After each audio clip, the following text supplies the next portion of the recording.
मेरे प्यारे बच्चों, सुड्डू भैया, गौरव भैया, गुल अफशा भैया, राहुल उत्पन्न सरकार, प्रवीण, मेरे प्यारे बच्चों, आप सभी को नमस्कार। आप सभी का स्वागत है इस सेशन में। मेरे नन्हे मुन्ने बच्चे जल्दी से जुड़ जाइए, फिर आगे बढ़ें। मेरे प्यारे बच्चों, रेशियो एंड प्रोपोर्शन चल रहा है। आपको रोज का काम रोज खत्म करना है।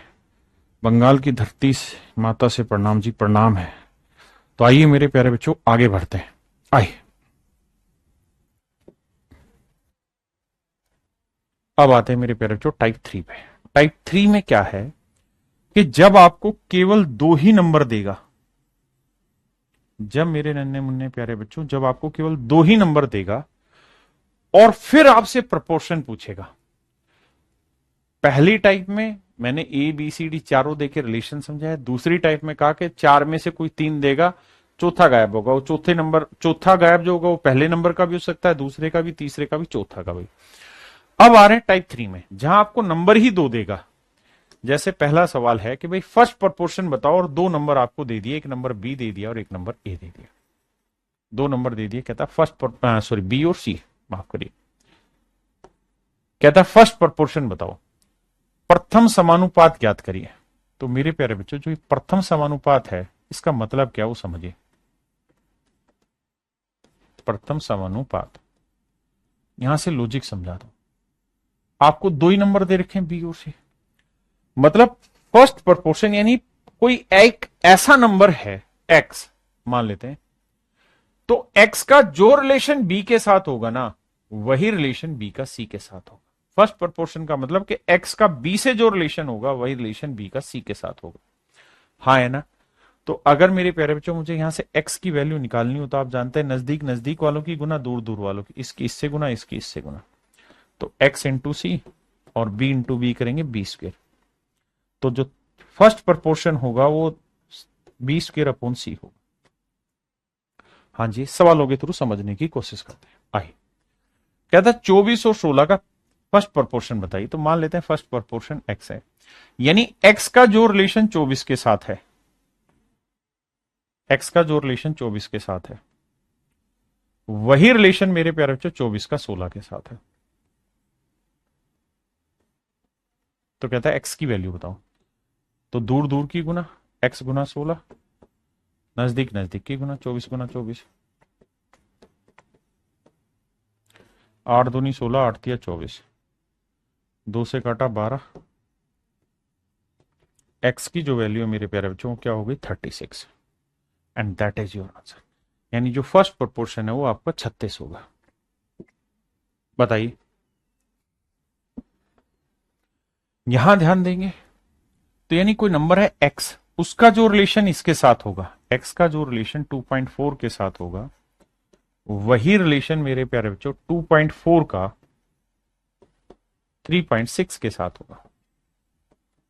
आपने कहा ठीक बात है, तो सिंपल कैलकुलेशन करनी है। तो बेटा इसकी इससे गुना और इसकी इससे गुना।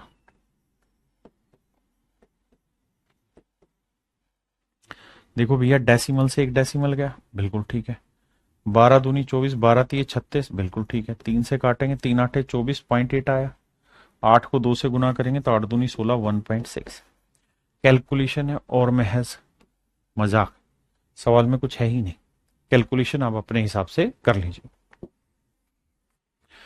अब आते हैं मेरे प्यारे बच्चों हम थर्ड प्रोपोर्शन पे। थर्ड प्रोपोर्शन, तृतीय समानुपात। थर्ड प्रोपोर्शन क्या कहलाता है कि आपको कोई दो नंबर देगा, एक ए नंबर दे दिया, एक बी नंबर दे दिया, और फिर कहेगा थर्ड प्रोपोर्शन बताओ। थर्ड प्रोपोर्शन माने कोई एक नंबर है एक्स, तो जो रिलेशन ए का बी के साथ होगा वही रिलेशन बी का एक्स के साथ होगा। This is basically called third proportion. ये मेरे प्यारे बच्चों बेसिकली थर्ड प्रोपोर्शन कहलाता है। हाँ जी, यानी जो संबंध ए का बी से होगा वही बी का किसी तीसरे के साथ होगा। तो कैलकुलेट करेंगे नजदीक नजदीक दूर दूर, तो A X equal to B square. हाँ जी, यानी थर्ड प्रोपोर्शन की value B square upon A होगी। मतलब सेकेंड नंबर का वर्क करके फर्स्ट से डिवाइड कर दोगे तो आपका थर्ड प्रोपोर्शन आएगा। आइए, तो कह रहा है 16 और 36 का थर्ड प्रोपोर्शन बताइए, मतलब 16 का जो अनुपात 36 से है वैसे ही एक अनुपात 36 का किसी थर्ड नंबर से, लेट से एक्स से। तो भैया 16 को एक्स से किया और 36 को 36 से किया। 4 चौक 16, 4 नीम 36, 4 एकम 4, 4 नीम 36। तो मेरे प्यारे बच्चों एक्स की वैल्यू 9 नीम 81 आ। This is my dear student is your right answer. Option A is your absolute right answer. Option A आपका करेक्ट आंसर। कहता है थर्ड प्रोपोर्शन बताइए, मतलब 0.8 का जो संबंध 0.2 से है वैसा ही रिलेशन 0.2 का किसी थर्ड नंबर से। क्या करना है यार, इसकी इससे गुना, तो x गुना 0.8 बराबर इसकी इससे गुना 0.2 इंटू 0.2। बहुत शानदार। अब सर देखो डेसिमल से डेसिमल उड़ा दो, बिल्कुल। 2 एकम 2, 2 चौक 8, सही बात है। 2 से काटेंगे, यहां 0.1 बचा और यहां 2 बचा, तो x की जो वैल्यू आई वो 0.1/2 आई। 0.1/2। देखो यार, इसको और सुंदर से अगर डिफाइन करना हो तो डेसिमल हटाएंगे, बटे 20 आ जाएगा। 2 गुना 10 आएगा, बिल्कुल ठीक है। 1/2 कितना होता है साहब, 0.5 और बटे 10 है, तो यह आ जाएगा 0.05। Option A is your right answer. मेरे प्यारे बच्चों ऑप्शन ए करेक्ट है। देखिए अगर 2 नंबर है और सवाल में आपसे पूछे फर्स्ट प्रोपोर्शन, तो मतलब पहले का दूसरे से जो है वही दूसरे का तीसरे से। अगर पूछे थर्ड प्रोपोर्शन, तो मतलब जो पहले का दूसरे से वही दूसरे का तीसरे से। हाँ जी बताइए। कह रहा है जी थर्ड प्रोपोर्शन बताओ, तो मेरे प्यारे बच्चों अभी बताया थर्ड प्रोपोर्शन में क्या होना है, जो दूसरा नंबर है भाई पहले का दूसरे से जो रिलेशन है वही बेसिकली दूसरे का किसी थर्ड से होगा। तो कैलकुलेट करते वक्त बी स्क्वेयर अपॉन ए चला जाता है, यानी दूसरे नंबर का स्क्वेयर। तो एक्स माइनस वाई का स्क्वेयर अपॉन में ए, यानी x square minus y square.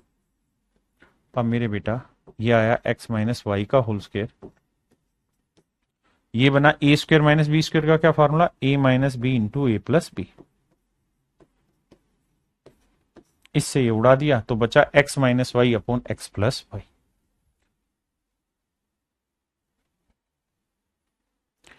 अब आते हैं मेरे बच्चे सबसे जरूरी हिस्से पे, दैट इज मीन प्रोपोर्शन, मध्य समानुपात। मध्य समानुपात का मतलब होता है कि अगर कोई दो नंबर है ए और बी, तो इनके बिल्कुल बीचों बीच कोई एक ऐसा नंबर है जो दोनों को प्रोपोर्शनेट कर रहा है। मतलब जो ए का एक्स के साथ रिलेशन बनेगा वैसा ही रिलेशन एक्स का बी के साथ बनेगा। तो मेरे नन्हे मुन्ने बच्चों होगा क्या कि x into x x square आएगा और ए इंटू बी ए भी आएगा। और जो पिछले वाला सवाल है ना, इसमें हम चाहें तो यहाँ एक्स और वाई की वैल्यू भी रख सकते हैं। मैंने वैल्यू इसलिए नहीं रखी क्योंकि मुझे सिंपल डाटा लगा, खटाक से मन में वैसे ही दिखाई दे गया था A square minus B square cut के आंसर है। आप रखना चाहें कर लें। तो एक्स की जो वैल्यू होगी वो क्या होगा, दोनों नंबर के प्रोडक्ट का स्क्वायर रूट। मतलब ये हुआ मेरे नन्हे मुन्ने बच्चे कि जो मीन प्रोपोर्शन होता है वो दो नंबर के प्रोडक्ट का स्क्वायर रूट होता है। दो नंबर के प्रोडक्ट का स्क्वायर रूट होता है। आइए मेरे बच्चे, कहता है 64 और 120, 64 और 121 का मीन प्रोपोर्शन निकालिए। तो 64 गुना 121, 64 का वर्गमूल 8 और 121 का वर्गमूल 11। तो मेरे प्यारे बच्चों मेरा आंसर आया 88 सेंटीमीटर।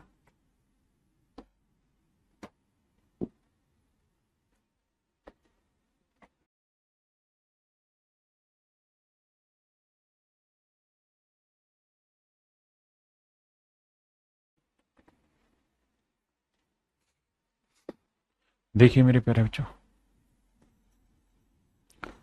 मीन प्रोपोर्शन क्या होगा, 0.049 गुना 0.9। अब जरा ध्यान देना भाई, 49 का वर्गमूल 7, 9 का वर्गमूल 3, तो आंसर आया मेरे बच्चे 21। अब मोटी बात समझने की ये है कि यहां अंक कितने हैं दशमलव के बाद, 1 2 3 और एक यहां 4, तो वर्गमूल निकालेंगे तो 4 क्या आधा यानी 2 रह जाएंगे, तो बटे 2 यानी 100, यानी आंसर जो आएगा वो 0.21 आएगा। है ही नहीं आंसर यार, ऑप्शन डी। ऑप्शन डी मेरे बच्चे करेक्ट आंसर है।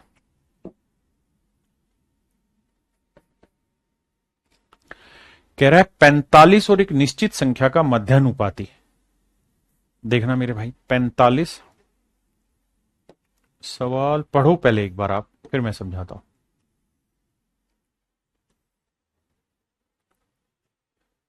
मैं सवाल ड्राफ्ट कर रहा हूं। कह रहा भाई एक नंबर है 45 और एक नंबर है n। कहता है इनका मीन प्रोपोर्शन निकालिए। लेट से इनका मीन प्रोपोर्शन ये आया, और कह रहा है दो और संख्या है 5 और 22। कह रहा है इनका मीन प्रोपोर्शन निकालिए। लेट से ये आया ये वाला, तो कहता है कि इसके मीन प्रोपोर्शन का 3 गुना कर देंगे तो इसके बराबर आएगा। कहता है इस मीन प्रोपोर्शन का 3 गुना करोगे तो इस वाले मीन प्रोपोर्शन के बराबर। आपने कहा ओके रिपोर्ट है, हाँ जी आप आइए। तो मेरे प्यारे बच्चों इसको देखेंगे तो ये आएगा कितना, 45 गुना n। मीन प्रोपोर्शन मतलब दोनों नंबर का मल्टीप्लिकेशन का स्क्वायर रूट करना, यहां 3, 5 गुना 22।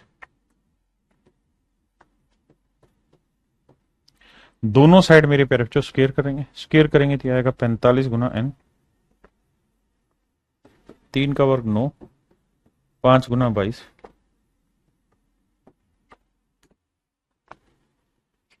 देखो 5 नहीं 45 से 45 गया तो मेरे प्यारे बच्चों n की जो वैल्यू निकल के आई वो 22 है।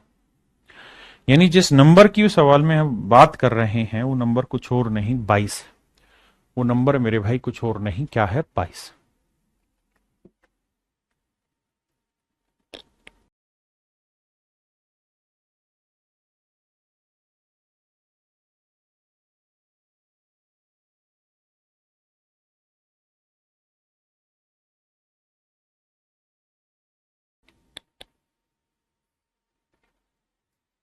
पहली लाइन पे फोकस करते हैं।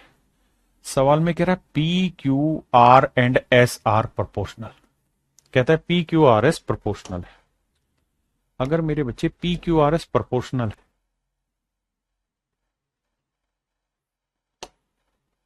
तो मतलब पी का क्यू से जो रिलेशन होगा, ऑप्शन समझाने होंगे ना यहां तो देखो यहां लिखते हैं पी का क्यू से जो रिलेशन होगा वही रिलेशन आर का एस से होगा, आर का एस से होगा। हाँ जी, अब हमसे सवाल में कह रहा है तो भाई फिर मीन प्रोपोर्शन बताओ किसका, p square plus r square का और q square plus s square. बहुत मेरे नन्हे मुन्ने बच्चों, आप इसे रियल भी कर सकते हैं कैलकुलेशन, अदरवाइज सबसे आसान तरीका है और उस तरीके का नाम है क्या, वैल्यू पुटिंग। आपने अलजेब्रा पढ़ा हुआ होगा, अलजेब्रा की चीजें याद होंगी कि हम वैल्यू पुट कर सकते हैं जहां जहां वेरिएबल हो। तो यहां उठा के हमने वेरिएबल में वैल्यू पुट कर ली। क्या वैल्यू रखें भाई, मुझे इन दोनों का रेशियो से मिलाना है तो इसे मैं 2:3 ले लेता हूं। तो यहां ऐसे नंबर लो जिनका रेशियो 2-3 ही रहे, तो मैं 4 और 6 ले देता हूं, डबल ही कर देता हूं क्योंकि कैलकुलेशन मुझे ही तो करनी है। ध्यान से देखोगे ये 2-3 है ये भी 2-3, यानी बराबर ही तो आ गए। आपने कहा ठीक है, अब वैल्यू रखते हैं। मेरे प्यारे बच्चों पी की वैल्यू 2, 2 का वर्ग 4, आर की वैल्यू 4, 4 का वर्ग 16, 16 और 4 20। हाँ जी, क्यू की वैल्यू है मेरे बच्चे 3, 3 का वर्ग 9, एस की वैल्यू 6, 6 का वर्ग 36, 36 और 9 45। हाँ जी, अरे हाँ है ना मेरे प्यारे बच्चों। अब कह रहे हैं इन दोनों नंबर का मीन प्रोपोर्शन बताइए। तो भाई दो नंबर का मीन प्रोपोर्शन निकालना है तो 20 गुना 45। बहुत सारे बच्चे कहेंगे 45 दूनी 90, ये हुआ मीन प्रोपोर्शन। 900 900 का वर्गमूल निकालेंगे मेरे भाई आएगा 30। बहुत सारे बच्चे कहेंगे आपने वैल्यू क्यों मान ली। मेरे प्यारे बच्चों, आप अपनी तरफ से भी जो वैल्यू मानना चाहते हैं उस वैल्यू के अनुसार कर लीजिए, वो भी तरीका बेस्ट है, उससे भी आपको दिक्कत नहीं आएगी दूर दूर तक। You can let any value what ever you want, है ना, बस रेशियो सेम होना चाहिए। अब हमें ये देखना है कि किस ऑप्शन में सेट हो रहा है 30। देखते हैं भाई, यहां P इंटू आर कह रहा है, देखो P इंटू आर, तो 2 चौक 8, और Q इंटू एस, 3 छिंग 18। ये तो मतलब ही नहीं कि 10 आ जाए, हटाओ, ये तो नहीं देगा,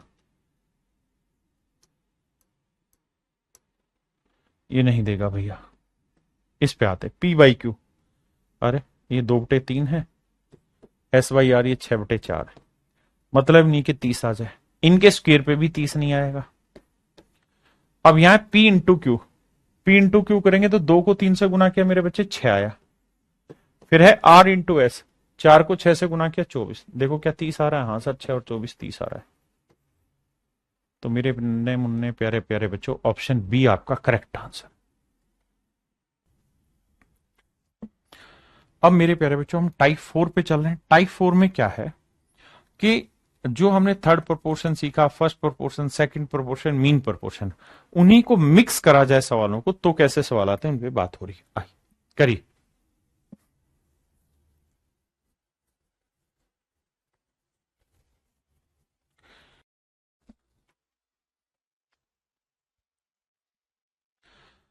मेरे बच्चे सवाल में कह रहा है कि 2, 5 और 4, 2, 5 और 4 का चतुर्थानुपाती ज्ञात करिए, फोर्थ प्रोपोर्शन, तो मान लेते हैं एक्स है।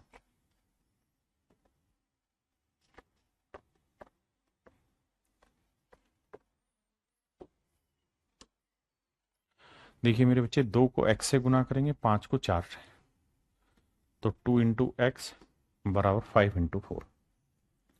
आपने कहा रेट डाटा सेट है 5 दूनी 10, तो x की वैल्यू आएगी 10, यानी जो फोर्थ प्रोपोर्शन है उसकी वैल्यू आ गई 10। अब यहां तक की कहानी मैंने आपको बता दी। अब अगली लाइन में कह रहा है और 2.5 और 0.16 का माध्यानुपात ज्ञात करिए, मीन प्रोपोर्शन ज्ञात करिए। तो मीन प्रोपोर्शन क्या होता है कि भाई दोनों नंबर का मल्टीप्लीकेशन करो और उनका स्क्वायर रूट कर दो मल्टीप्लीकेशन।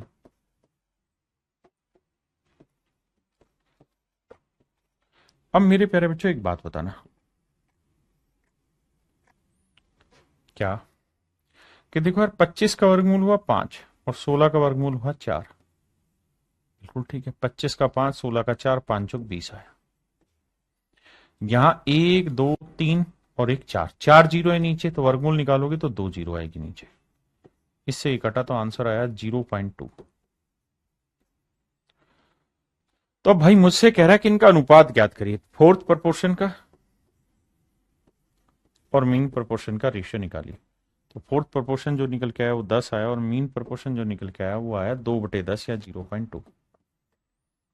2 एकम 2, 2 5 10, बिल्कुल ठीक है। 5 को इससे गुना करेंगे 10 से, तो 50 अनुपात 1। तो आंसर जो आया मेरे भाई, मेरे बच्चे, मेरे प्यारे प्यारे शेरों, वो आया 50 अनुपात 1। तो ये मेरा राइट आंसर हो। उसने पूछा कि इसका तो फोर्थ प्रोपोर्शन, उसका मीन प्रोपोर्शन, और फिर रेशियो निकालो।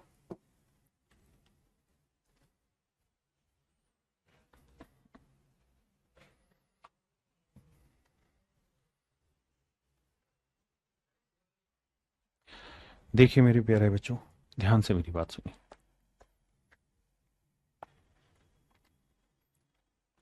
सवाल में कह रहा है कि find the ratio between the third proportion of 2 and 3। 2 और 3 का थर्ड प्रोपोर्शन निकालना। अब आप एक बात तो जानते हैं कि थर्ड प्रोपोर्शन निकालना हो और 2 नंबर दे रखे हैं, तो दूसरे नंबर का वर्ग करो और पहले नंबर से भाग। नहीं तो फिर ऐसे लिखोगे, भाई थर्ड प्रोपोर्शन कोई नंबर होगा x, तो जो रिलेशन 2 का 3 से होगा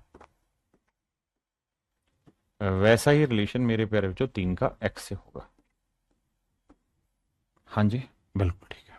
अब 3, 4, 12 के चतुर्थानुपाती के बीच का अनुपात ज्ञात करिए, और कह रहा है 3, 4 और 12, इसका फोर्थ प्रोपोर्शन निकालो। तो भाई जो रिलेशन 3 का 4 से होगा वैसा ही रिलेशन 12 का किसी फोर्थ नंबर लेट से x से होगा। तो भैया 3 गुना x, दूर दूर वाले गुना नजदीक नजदीक की, 4 गुना 12, 3 चौक 12, 4 चौक 16, तो x की वैल्यू आई 16। ये आया फोर्थ प्रोपोर्शन। कह रहे इनका रेशियो बताइए। तो मेरे प्यारे जो थर्ड प्रोपोर्शन और फोर्थ प्रोपोर्शन, तो थर्ड प्रोपोर्शन 9/2 है, तो फोर्थ प्रोपोर्शन होगा 16। 2 से दोनों तरफ गुना तो 9:32। अब मेरे प्यारे बच्चों, हाँ है ऑप्शन मिल गए, तो ऑप्शन ए मेरा राइट आंसर।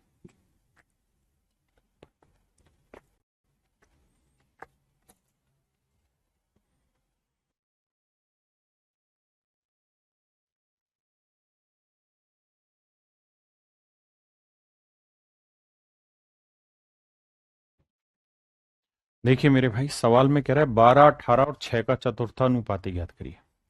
12, 18 और 6 का फोर्थ प्रोपोर्शन निकालना है। तो भैया फोर्थ प्रोपोर्शन लेट से x है, तो मेरे बच्चे 12 गुना x बराबर 18 गुना 6, तो 6 दूनी 12, दूनी 18, तो x की वैल्यू आ गई 9। यानी फोर्थ प्रोपोर्शन मेरे प्यारे बच्चों आ गया आपका 9। कह रहा है 4 और k का तृतीय अनुपात निकालिए। 4 और k का थर्ड प्रोपोर्शन निकालिए। आपने कहा ठीक है। तो मेरे प्यारे बच्चों, जब 2 नंबर दे रखे हो तो थर्ड प्रोपोर्शन निकालने का क्या फंडा होता है? सेकंड का स्क्वायर करना और फर्स्ट से divide. 4:k, k is to x, तो k स्क्वायर 4x, तो फोर्थ प्रोपोर्शन ये आएगा। अब कह रहा है दोनों बराबर है, तो फोर्थ प्रोपोर्शन और थर्ड प्रोपोर्शन दोनों इक्वल है। तो फोर्थ प्रोपोर्शन 9 था इन वाले डाटा का, दूसरे वाले डाटा का थर्ड प्रोपोर्शन k स्क्वायर बटे 4 है। 9 चौक 36 गुना करेंगे, k स्क्वायर बराबर 36, तो k की वैल्यू आई 6। तो मेरे प्यारे प्यारे बच्चों, मेरा आंसर जो आएगा वो 6 आएगा। कह रहा है k का मान ज्ञात करिए, तो k का मान होगा 6। k का मान होगा मेरे भाई 6।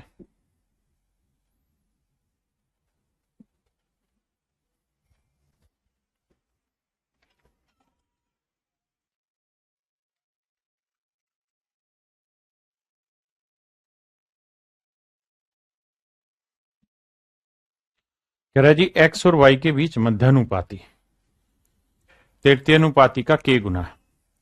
मेरे प्यारे बच्चों, सवाल में कह रहा है कि x और y 2 नंबर है, ठीक है जी। इनका मीन प्रोपोर्शन निकालो।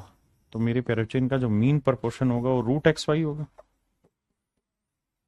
और कह रहा है इन्हीं का थर्ड प्रोपोर्शन निकालो, तो वो हो जाएगा दूसरे वाले का वर्ग बटे पहले वाला, वाई स्क्वायर बटे एक्स। बिल्कुल जेन्युइन बात है। अब कहता है इनका जो मीन प्रोपोर्शन है वो थर्ड प्रोपोर्शन का कितना गुना है? के गुना है। थर्ड प्रोपोर्शन का के गुना है। कहता जो मीन प्रोपोर्शन है वो थर्ड प्रोपोर्शन का के गुना है, यानी इसका के गुना है। ऐसा मैं नहीं कह रहा हूं, सवाल कह रहा है। फिर से अपनी बात दोहराता हूं, ऐसा मैं नहीं कह रहा हूं, सवाल कह रहा है। क्या कह रहा है? कह रहा है एक्स और वाई का जो मीन प्रोपोर्शन है वो एक्स और वाई के थर्ड प्रोपोर्शन का के गुना है, इसका के गुना है। तो भैया दोनों साइड स्क्वायर रूट हटाएंगे तो स्क्वायर करना होगा, तो एक्स इंटू वाई आएगा। यहां के स्क्वायर आया, इसका वर्क करोगे तो ये वाई की पावर 4 आया, एक्स का वर्क करोगे एक्स स्क्वायर। अब मेरे बच्चे एक बात आना, वाई से काटोगे यहाँ क्या आया? Y cube. एक्स स्क्वायर को एक्स से करेंगे एक्स क्यूब, तो x cube equal to k square into y cube. बिल्कुल ठीक है। तो मेरे प्यारे बच्चों, के स्क्वायर की जो वैल्यू आएगी ना वो आएगी एक्स क्यूब बटे वाई क्यूब, एक्स क्यूब बटे वाई क्यूब। बिल्कुल ठीक बात है। मुझे वैल्यू किसकी निकालनी है? के की। मुझे वैल्यू निकालनी मेरे बच्चे के की। ये है के स्क्वायर। तो मेरे बच्चे जब ये स्क्वायर इधर आएगा तो स्क्वायर रूट हो जाएगा, तो ये हो जाएगा एक्स की पावर 3/2 बटे वाई की पावर 3/2। तो और हम इसे चाहें तो लिख सकते हैं एक्स बटे वाई की पावर 3/2। और हमसे यही पूछा कि भाई के की वैल्यू क्या होगी, तो के की वैल्यू हो जाएगी एक्स बटे वाई की पावर 3/2। अच्छा, एक्स बटे वाई की वैल्यू पूछी, मैं उल्टा कर गया, सॉरी। आओ भाई, तो एक्स बटे वाई की वैल्यू पूछी, तो एक्स और वाई का क्यूब हो गया, और ये है के स्क्वायर। तो मेरे बच्चे x बटे वाई क्या होगा, दोनों साइड क्यूब रूट करेंगे तो यह आ जाएगा k की power 2/3। Power shorts and essays में आपने ये चीजें समझी है। क्या समझिए कि सर जब भी यहां से पावर शिफ्ट होगी तो इधर बटे में रहती है पावर 2/3 आएगी। हाँ जी, तो ये जो वैल्यू आई मेरे प्यारे बच्चों, k की पावर 2/3 आ गई। Option C is your correct answer.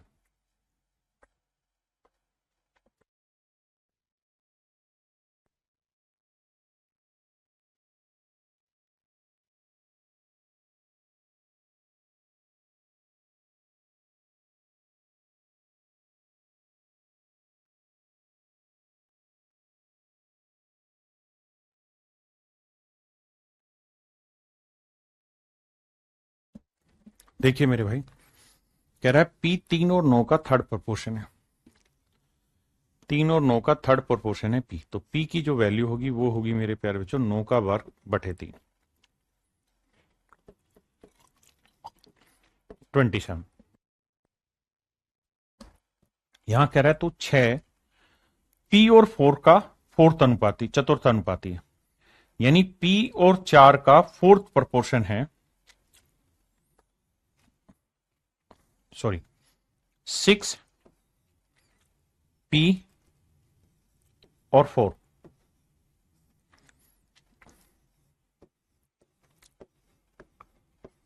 का फोर्थ प्रोपोर्शन क्या होगा, लेट से x। तो मेरे बच्चे x को 6 से गुना करोगे 6x, और p को 4 से गुना करोगे 4 इंटू पी। अब मेरे प्यारे बच्चों p की वैल्यू कितनी है, सब 27, तो p की जगह मैं 27 रख देता हूं। आपने कहा जी ओके। अब देखो जी, 3 दूनी 2 दूनी 4, 2 तिया 6, 3 नीम 27। तो मेरे प्यारे बच्चों x की वैल्यू है 18, यानी इसका जो फोर्थ प्रोपोर्शन बैठेगा वो बैठेगा 18।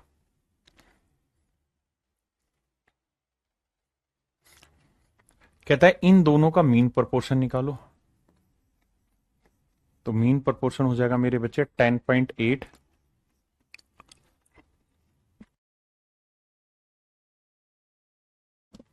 और 4.8। देखो मेरे भाई,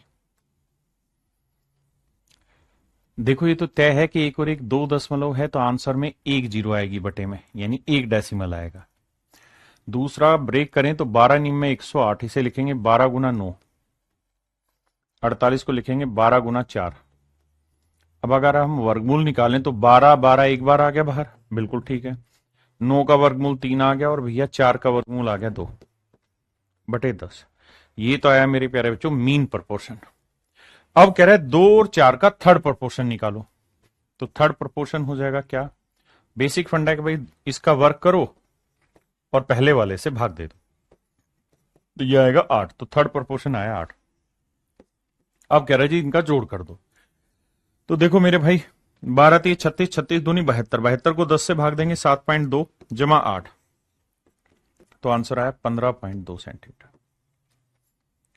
देखिए मुझे सवाल में क्या कहा गया, मुझे सवाल में कहा गया कि भाई 108 और 48 का वर्गमूल निकालो। तो मैंने क्या किया, 108 को टुकड़ों में बांट लिया, 12 निम में 108 और 48 को 12 गुना 4। अब वर्गमूल निकालते हैं तो जोड़े देखते हैं, तो 12 का एक जोड़ा बन गया, 9 का 3 बन गया, 4 का 2 बन गया। तो 12 गुना 3 गुना तो 32 36 दूनी 72/10 यानी 7.2। थर्ड प्रोपोर्शन क्या होगा जी, थर्ड प्रोपोर्शन होता है मेरे प्यारे बच्चों सेकंड नंबर के वर्ग को फर्स्ट से भाग देना। 16 को 2 से भाग दिया 8। कह रहा है जी दोनों का जोड़ बता दो, तो 15.2 सिंपल आंसर आ गया।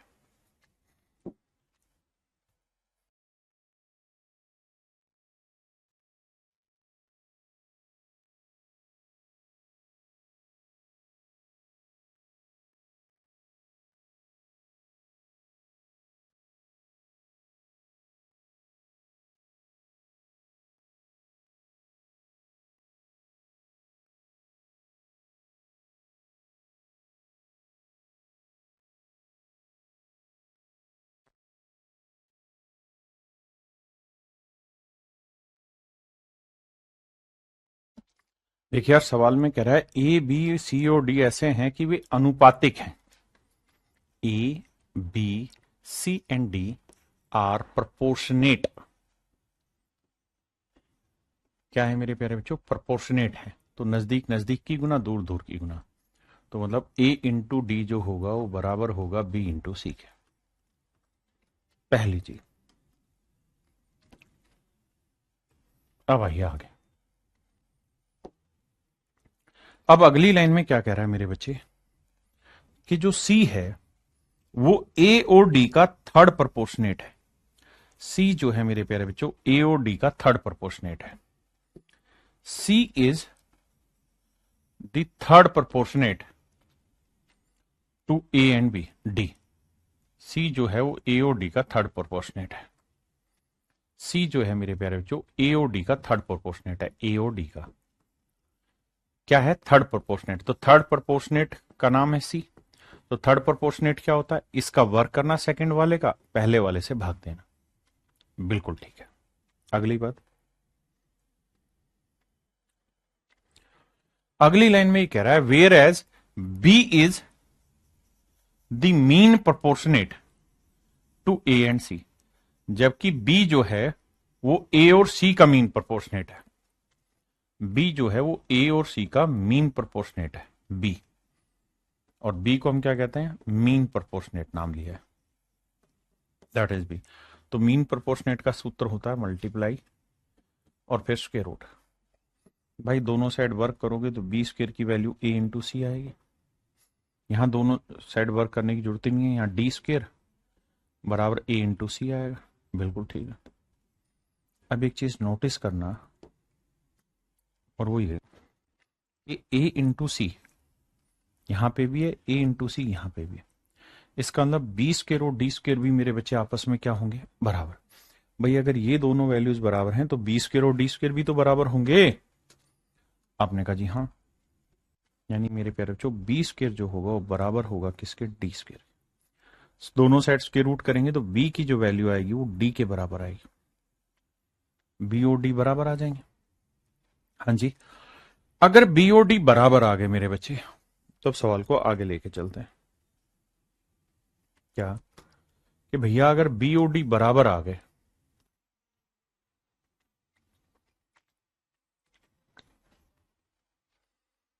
तो बी और डी अगर बराबर हैं, बी और डी मेरे प्यारे बच्चों अगर बराबर हैं तो ये कट गए, क्योंकि बी और डी तो बराबर है। कट गए तो इसका मतलब ए और सी क्या है? बराबर है। तो आपने देखा कि ए और सी भी बराबर हैं, बी और डी भी मेरे प्यारे बच्चों बराबर है। बी और डी भी बराबर हैं, ए और सी भी बराबर है। बी और डी भी बराबर हैं और ए और सी भी मेरे प्यारे बच्चों आपस में बराबर। आराम से सिर्फ इतनी बात को समझो, फिर आगे बताऊंगा कि भैया ए और सी भी आपस में बराबर है, बी और डी भी आपस में बराबर है। तो ऑप्शन से चलते हैं। ये वाला ऑप्शन तो वैसे ही कट गया। यहां कह रहा है बड़ा छोटा, गलत। ये नन ऑफ दीज ने। ये पहले ऑप्शन पे आओगे तो आपको पता चलेगा कि चारों की चारों वैल्यूज आपस में बराबर है। अगर आपको दिक्कत है तो ये बताओ ए और सी दोनों बराबर है, तो मैं सी की जगह ए रखूंगा तो ए स्क्वेयर बराबर बी स्क्वेयर, यानी ए बी के बराबर आ गया। हाँ है ना? तो जब ए बी के बराबर है तो डी के बराबर होगा, यानी ए बराबर होगा बी के भी बराबर होगा सी के बराबर डी, यानी ऑप्शन ए करेक्ट आंसर।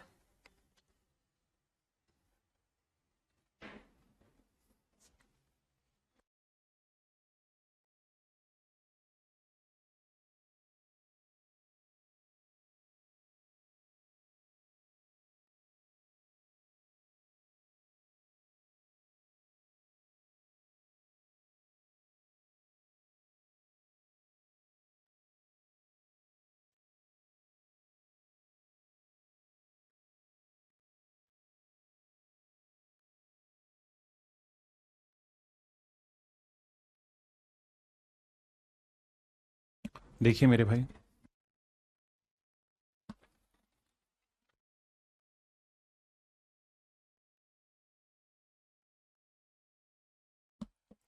पहली लाइन पे आना। कह रहे हैं यदि 2 और b का थर्ड प्रोपोर्शनल 32 है।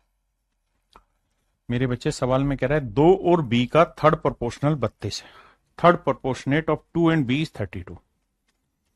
तो भाई ये बताओ 2 और b का थर्ड प्रोपोर्शनेट क्या कैसे निकालते हैं? तो सर सेकंड नंबर का स्क्वायर करते हैं और फर्स्ट से डिवाइड करते हैं। और ये किसके बराबर है? 32 के। तो मेरे प्यारे बच्चों यहां से सोल्व करोगे तो बी स्क्वायर बराबर 64। तो b की वैल्यू कितनी आ गई जी? 8। इसका अर्थ यहां से ये समझ में आया कि भैया b की वैल्यू 8 है। अब अगली लाइन में क्या कह रहा है? अगली लाइन में कह रहा है b और d का मीन प्रोपोर्शन। b और d का मीन प्रोपोर्शन है। कहता है b और d का मीन प्रोपोर्शन जो है वो b और d का मध्यानुपाती ज्ञात करें। अच्छा, जहां d, अच्छा कहता है इसका मीन प्रोपोर्शनेट निकालिए। तो मीन प्रोपोर्शनेट क्या होगा? Square root of b into d. ये मेरे प्यारे बच्चों हमसे पूछा हुआ है। ठीक है, अब आगे आते हैं। Whereas d is the third proportional to 7 and e। कहता है d जो है वो 7 और e का, कहता है जहां d 7 और e का तीसरा समानुपात है। किसका भाई? 7 और e का। 7 और e का तीसरा समानुपात है, यानी थर्ड प्रोपोर्शनेट है d। तो d की वैल्यू क्या होगी? सेकंड का स्क्वायर करेंगे और फर्स्ट से डिवाइड करेंगे। ठीक है जी। उससे आगे क्या कह रहा है? जहां e 3 और 3, 6 और 7 का, जहां e जो है 3, 6 और 7 का चौथा समानुपात है। सवाल में कह रहा है कि e जो है वो 3, 6 और 7 का फोर्थ प्रोपोर्शन है। कहता है फोर्थ प्रोपोर्शनेट है। किसका? 3, 6 और 7 का। तो 3:6 वही होगा जो 7 का फोर्थ प्रोपोर्शन ई। सवाल में कह रहा है जहां ई 3, 6 और 7 का चौथा समानुपात है। अब क्या होगा मेरे बच्चे? दूर दूर वालों गुना, तो 3 गुना ई, नजदीक नजदीक वालों गुना 6 गुना 7, 3 दूनी 6, तो ई की वैल्यू आ गई 2, 7 दूनी 14। अब मेरे बच्चों मुझे डी की वैल्यू निकालनी है, तो यहां रखते हैं ई की वैल्यू 14, 14 का वर्गमूल है 14 इंटू 14 बाई 7, 7 दूनी 14, 14 दूनी 28। तो डी की वैल्यू आ गई मेरे प्यारे बच्चों 28। हाँ जी। अब डी की वैल्यू 28 है और बी की वैल्यू 8 है, तो मीन प्रोपोर्शन पूछा था। तो बी की वैल्यू 8 है और डी की वैल्यू 28 है। अब 8 गुना 28 के मेरे प्यारे बच्चों स्क्वायर रूट निकालना है। आओ भैया, तो 8 गुना 28 को कैसे ब्रेक करें? देखो ध्यान से भाई, 8 को लिखेंगे 4 गुना 2, 28 को लिखेंगे 4 गुना 7। बिल्कुल। तो खास बात क्या होगी कि सर 4 और 4 एक जोड़ा बन गया, बाहर आ गया, बचा क्या? 7 दूनी 14। तो आया 4√14। तो मतलब इसे सोल्व करोगे तो आंसर आएगा मेरे प्यारे बच्चों 4√14। ये सवाल है मेरे प्यारे बच्चों लेटेस्ट और अपडेटेड सीडीएस के क्वेश्चन। यहां पे चीजें क्या है कि थोड़ी सी हैवी लेवल की है, मतलब हैवी लेवल नहीं है लेकिन पजल है, कैलकुलेशन 3-4 टुकड़ों को मिला के बना रखी है।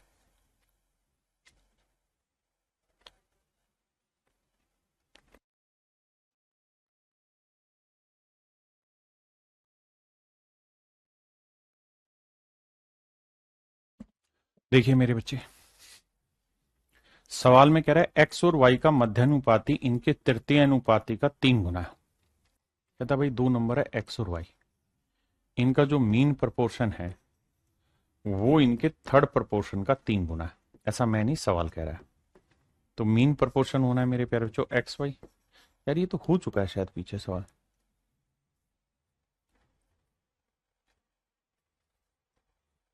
अच्छा, 3 गुना नहीं, यहां गड़बड़ है। इजन टाइम्स, यहां गड़बड़ है, यहां गड़बड़ है।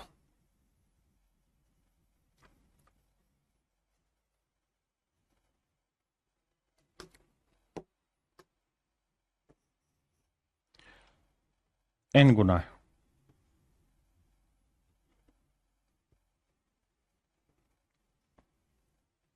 सॉरी, सवाल में कह रहा है कि भैया मीन प्रोपोर्शन जो है वो थर्ड प्रोपोर्शन का क्या है? एन गुना है।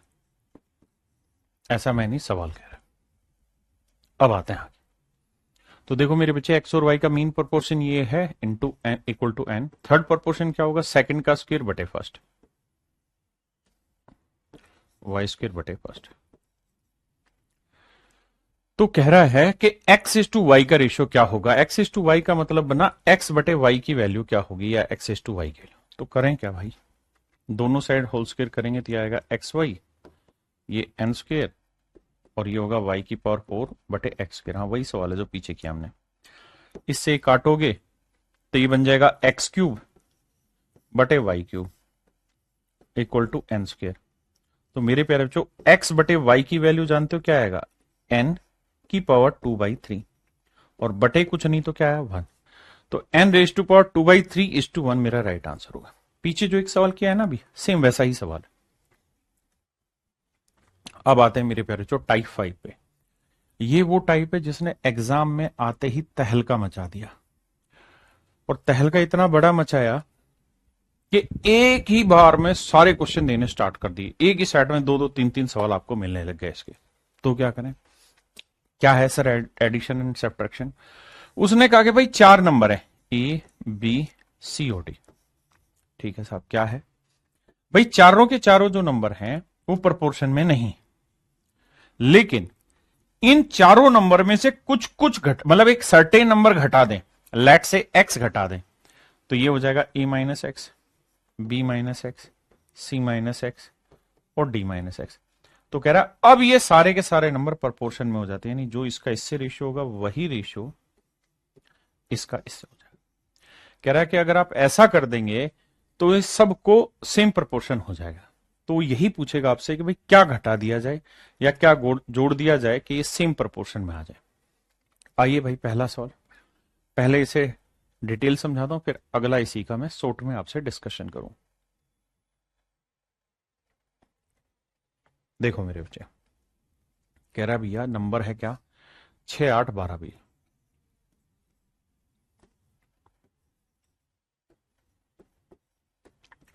कहता है 4 संख्या है, अगर इनमें से हर एक में से समान संख्या घटा दी जाए, तो लेट से मेरे प्यारे बच्चों समान संख्या जो है वो x है जो इनमें घटा दी जाए, यानी 6 minus x, 8 minus x, 12 minus X और 20 माइनस एक्स। और हमें यही पता करना है कि भाई वो x की वैल्यू क्या होगी, क्योंकि ऐसा करने से ये सेम प्रोपोर्शन में आ गए। समान संख्या घटा दी जाती तो परिणाम संख्या समानुपात में होती है, मतलब प्रोपोर्शन में होती है, यानी इसका इससे रेशियो है वही रेशियो इसका इससे हो जाता है।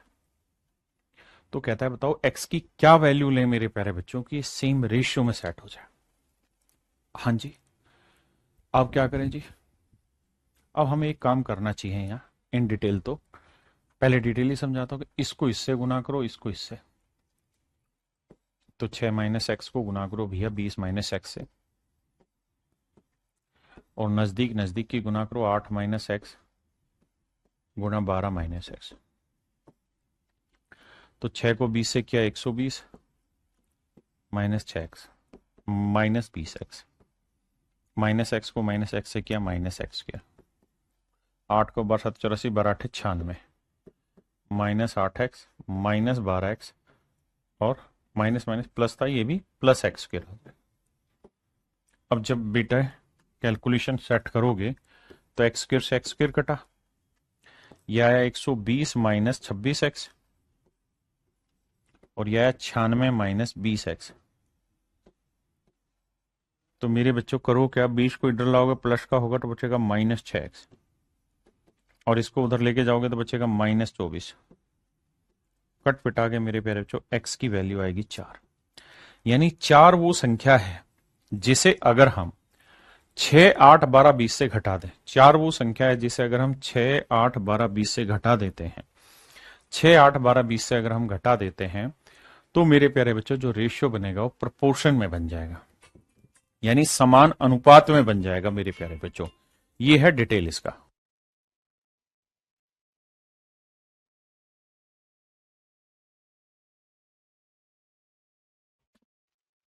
देखिए मेरे प्यारे बच्चों,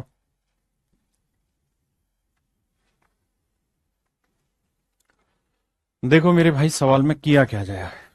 अब अगर हम बात करें शॉर्ट की कि भाई शॉर्ट में कैलकुलेशन कैसे होनी है, तो अगर आप थोड़ा सा दिमाग दौड़ाएंगे तो हो क्या रहा है, ऐसा हर एक सवाल में होना है। वो ये रहा है मेरे बच्चे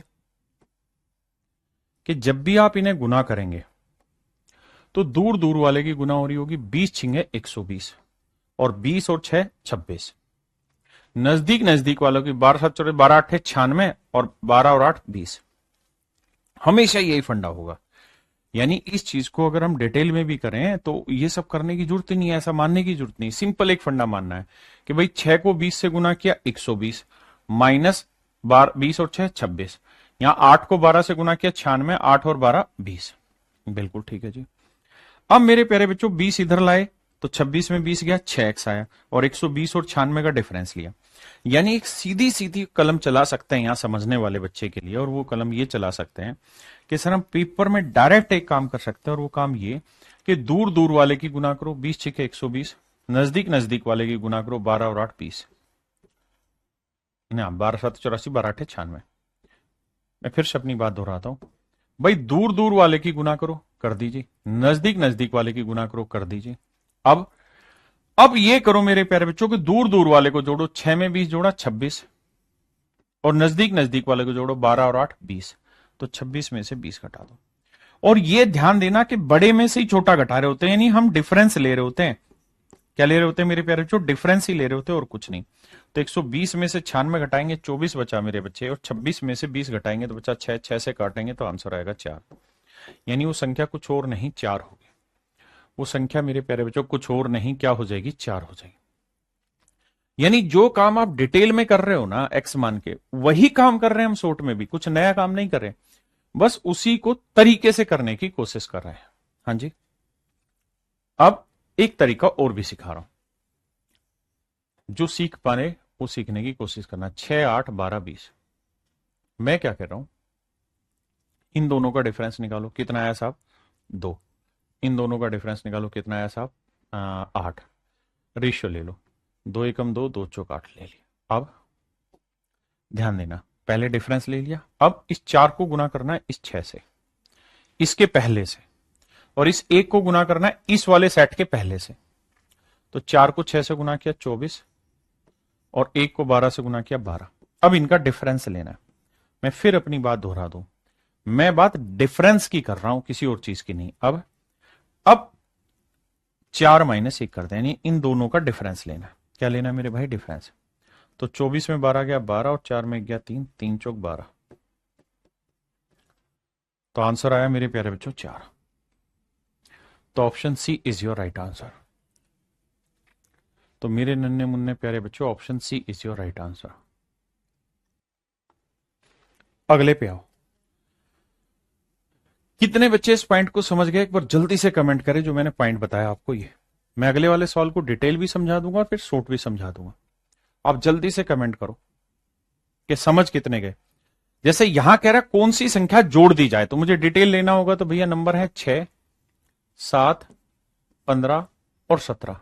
ठीक है जी। अब कह रहा है कि क्या जोड़ दिया जाए, तो लेट से एक्स जोड़ दिया जाए। तो ये हो गया 6 जमा एक्स, ये 7 जमा एक्स, ये 15 जमा एक्स, ये 17 जमा एक्स।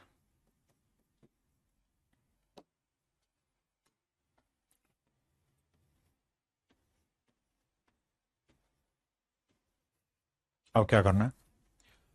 कहता है कि समान अनुपात आ जाए। डिटेल बता रहा हूं, तो दूर दूर वाले की गुना 6 जमा एक्स गुना 17 जमा एक्स, नजदीक नजदीक वाले गुना 7 जमा एक्स और 15 जमा एक्स। तो मेरे बच्चे डिटेल करोगे तो देखो 6 को 17 छिके 102 आएगा, फिर 6x 17x 17 और 6 23x आएगा। यहां देखोगे भैया 15 7 105 आया, 7 और 15 22x आया। एक्स फिर इधर भी कटेगा इधर भी कटेगा। अब मेरे बच्चे 105 में से 102 घटाओगे तो बचेगा 100, मतलब सिर्फ 3, और 23 में से 22 गया 1, यानी x की वैल्यू 3। यानी 3 वो नंबर है जिसे हमें हर एक में जोड़ना पड़ेगा, उसके बाद कल्याण हो जाएगा। उसके बाद मेरे प्यारे बच्चों कल्याण हो जाएगा। हाँ जी। अब अगली कहानी को सुनिए। क्या जी? अगली कहानी क्या है? यहां तक की बात आगे सुना। अगली कहानी मेरे प्यारे बच्चों ये है कि अगर मैं x की वैल्यू 3 सोल्व करके निकालना चाहता हूं तो मुझे सब करने की जरूरत ही नहीं है। मैंने आपको तरीका बताया क्या, कि भैया एक सिंपल काम करो, दूर दूर वाले की गुना करो। 17 छिके 102 कर लिया साहब, और 15 साते 105, और इनका डिफरेंस लेना है। दूर दूर वाले की गुना नजदीक नजदीक वाले के। मेरे सब ध्यान रहे, 102 में से 105 नहीं घटाना, इनका डिफरेंस लेना। डिफरेंस मतलब बड़े में से छोटा घटाना है। फिर मेरे प्यारे बच्चों हमें इन्हें जोड़ना है। इधर 17 और 6 23, और 15 में से ना 15 और 7 22, इनका डिफरेंस ले लेना। ये आया 3 और यहां आया 1, तो आंसर आ जाएगा मेरे प्यारे बच्चों 3। एक तो मैंने ये तरीका सिखाया आपको, ये क्लियर है भाई सभी भाई बहनों को? बहुत बढ़िया बात। अगर इस वाले में आपको असहजता महसूस हो रही, अगर आप ध्यान देंगे तो मैंने यहां कुछ नहीं किया, डिटेल ही कराया, लेकिन डिटेल को थोड़ा सिस्टमेटिक करा दिया जो नहीं लोग कर पाते। अब क्या करने को कह रहा हूं मेरे भाई, मैं अब कह रहा हूं कि आप चीजों को ऐसे टैकल करो कि 6 और 7 का डिफरेंस ले लो 1, 15 और 17 का डिफरेंस ले लो 2। अब 2 को गुना करो इसके पहले से, 2 6 12, 1 को गुना करो इसके पहले से 15, दोनों का डिफरेंस ले दो, और यहां 2 में से 1 घटा दो, मतलब बड़े में से छोटा। 15 में 12 गया 3, डिफरेंस की बात हो रही है, 2 में 1 गया 1, तो भी आपका आंसर 3 ही निकलेगा। ये वाला जो तरीका ये क्या है, ये बेसिकली यहां जो सेटिंग है उसको कॉमन लेके पहले ही कैंसिल करने वाली चीज होती है। तो आप ऐसे कर सकते हैं, या फिर मेरे प्यारे बच्चों ऐसे, मर्जी आपकी। अगर ये डाटा बहुत बड़े बड़े होंगे तो शायद मल्टीप्लीकेशन बड़ी मुश्किल होगी, उस केसेस में आपको ये सबसे आसान मेथड लगेगा। आइए, तो कहानी तेरी,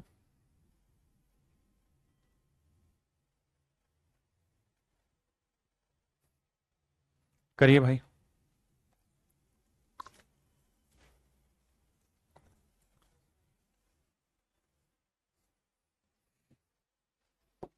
मेरे बच्चे सवाल में कह रहा है कि 23,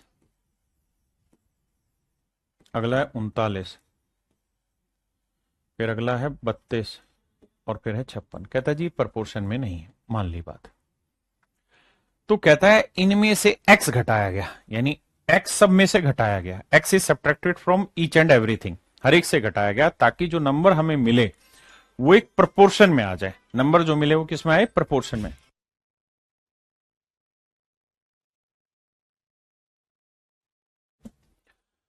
अब जरा ध्यान देना मेरे प्यारे बच्चों,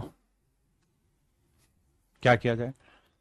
किया ये जाए मेरे प्यारे बच्चों कि मुझे शॉर्टकट करना है, तो 23 और 39 का डिफरेंस बड़ा आ रहा है, 16 आया है ना, 6 3 9 2 1 3, ठीक है। और यहां डिफरेंस क्या है? 32 और इसका, 6 में 2 गया 4, 5 में 3 गया 2, 24। यही आया ना भाई, 4 2 6 3 2, डिफरेंस आया, रेशियो ले लो, 8 दूनी 16, 8 3 24। कैलकुलेशन शायद आप समझ पाए कि आसान हो जाएगी। अब मेरे दोस्त करना यह कि 3 को गुना करो 23 से, तो 23 3 69। ध्यान देना डिफरेंस चाहिए मुझे। 2 को करो 32 से, 32 दूनी 64, बटे 3 माइनस 2 करो,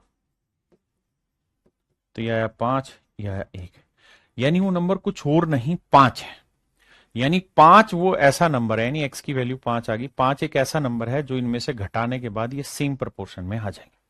5 घटाने के बाद मेरे प्यारे बच्चों सेम प्रोपोर्शन में सेट हो जाएंगे। अब कह रहा है कि भाई बताओ इसमें क्या रखें कि सेट हो जाए। कहता है इनका मीन प्रोपोर्शन बताओ, तो 5 और 4 9, और 5 थी 15 और 1 16। तो कह रहा है 9 और 16 का मीन प्रोपोर्शन। तो मीन प्रोपोर्शन का सूत्र होता है भैया, दोनों नंबर ले लो, उनका प्रोडक्ट कर दो, 9 गुना 16 और स्क्वायर रूट कर दो। 16 में 144 का आया 12, तो आंसर आया 12, option D. Option D is your right answer my dear.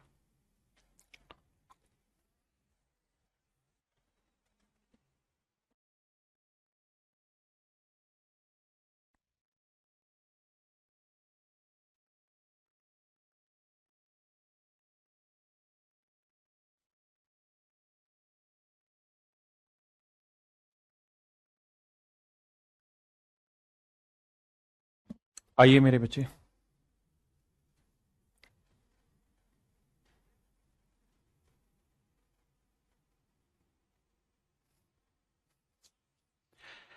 कहता है जब x को 9 15 21 और 31 में से प्रत्येक में जोड़ा जाता है, 9 15 21, 9 15 21 और 31 में जोड़ा जाता है, तो प्राप्त संख्याएं समानुपात में होती है। तो 15 और 9 का डिफरेंस 6, 21 और 31 का डिफरेंस 10। बहुत बढ़िया। रेशियो लोगे मेरे बच्चे 2 तिया 6, 2 5 10। फिर क्या तरीका सिखाया? तरीका ही सिखाया मेरे प्यारे बच्चों, 5 को इसके पहले से और 3 को इसके पहले से। तो 5 3 45 और 21 दिए 63। और बच्चे बटे मेरे प्यारे बच्चों 5 में 3 गया 2, 5 माइनस 3। तो 63 में 45 गया मेरे भाई 18 और 5 में 3 गया 2, काटेंगे आंसर आया 9। यानी x की वैल्यू कुछ और नहीं 9। अब यहां रखते हैं 9 3 27 में से 2 गया मेरे प्यारे बच्चों 25 और 9 5 45 और 4 49। मुझे सवाल में कह रहा है कि इनका मीन प्रपोर्शन बताइए, यानी मुझे 25 और 49 के प्रोडक्ट का मीन प्रपोर्शन निकालना है। मतलब 2 नंबर का तो यही तरीका है, 25 का 5, 49 का 7, 5 7 35। यानी मेरे नन्हे मुन्ने प्यारे बच्चों option B is your right answer. मेरे प्यारे बच्चों ऑप्शन बी आपका करेक्ट आंसर है। करिए भाई।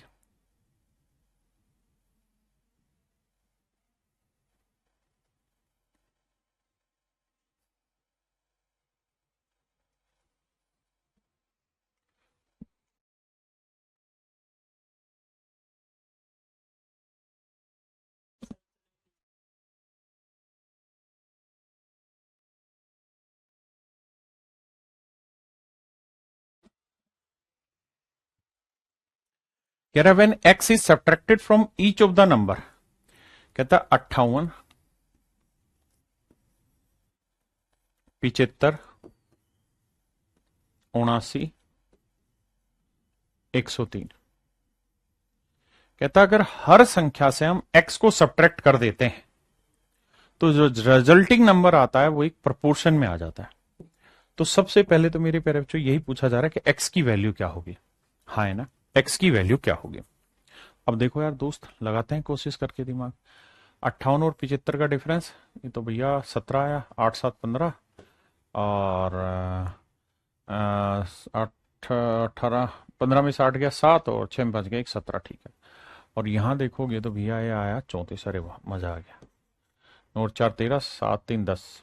ठीक नहीं 24 आ गया, यहां गड़बड़ हो गई। 79 103 9 4 13 7 2 9 10। अब मेरे प्यारे बच्चों ये कैलकुलेशन बड़ा हो गया। अब 24 को 58 से गुना करोगे, 17 को 79 से करोगे, टाइम टेकन हो जाएगा। और इतना टाइम टेकन हो जाएगा कि पेपर में कैलकुलेशन करना थोड़ा मुश्किल हो जाएगा। तो मेरे प्यारे बच्चों जब ऐसी परिस्थिति आ जाए तो फिर क्या किया जाए? जब ऐसी परिस्थिति आ जाए फिर क्या किया जाए?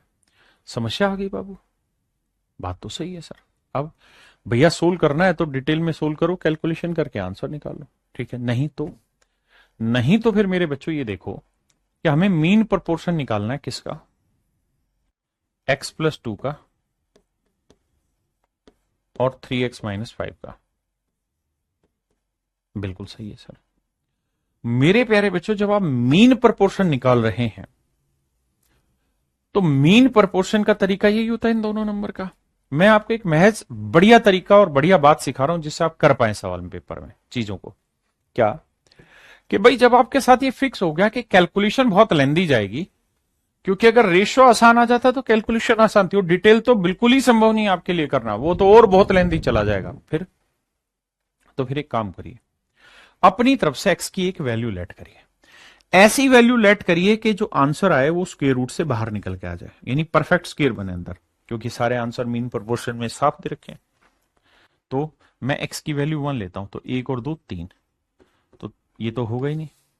2 लेंगे तो 2 और 2 4, 2 3 6 5 गया 1, आंसर ही नहीं है, क्योंकि होल होके जो आए वो इन्हीं आंसर में से होना चाहिए। 3 लेंगे 3 2 5 और 3 3 9 में 5 गया 4, ये भी नहीं बनेगा बात।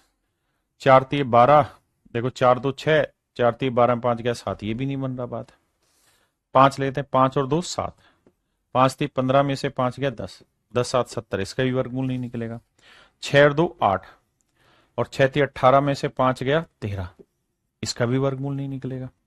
यानी हमें कुल मिला के ऐसा कार्रवाई करना है कि वैल्यू रखते रखते ही देखना है कि इनका वर्गमूल निकाला जाए। 7 रखते हैं, 7 2 9 वर्गमूल निकल रहा है। 7 21, 21 में 5 गया 16 वर्गमूल। तो 16 का वर्गमूल 4, 9 का वर्गमूल 3, तो 4 3 12। तो मेरे नन्हे मुन्ने बच्चों मीन प्रोपोर्शन मेरा 12 हो सकता है, लेकिन हो जाए तो 15 भी हो जाए, 18 भी हो जाए, 10 भी हो जाए। 12 आया। तो 12 कब आया सर? जब आप x की वैल्यू 7 रख रहे हैं। तो मेरे बच्चे अब ये वैल्यू आपको यहां चेक करनी पड़ेगी। ये वैल्यू यहां चेक करो कि x की वैल्यू 7 लेंगे तो आया 51, ये आया 75 का 68, यहां 7 घटाएंगे तो 72,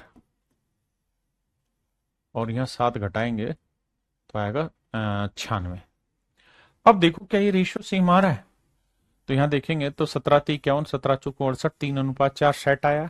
यहां पे भी चेक करते हैं, 18 3 नहीं 24 3 72, 24 चौक 96 सेट आ रहा है। तो 3 4 सेट हो रहा है। तो इसका मतलब x की वैल्यू 7 सही हो रही है और आपका आंसर 12 ठीक है, करेक्ट है। तो अगर आप चीजों को इस तरह नहीं जोड़ पाते तो फिर दूसरा तरीका ये है मेरे प्यारे बच्चों सवाल करने का। हाँ है ना? मेरी बात समझे कि नहीं समझे?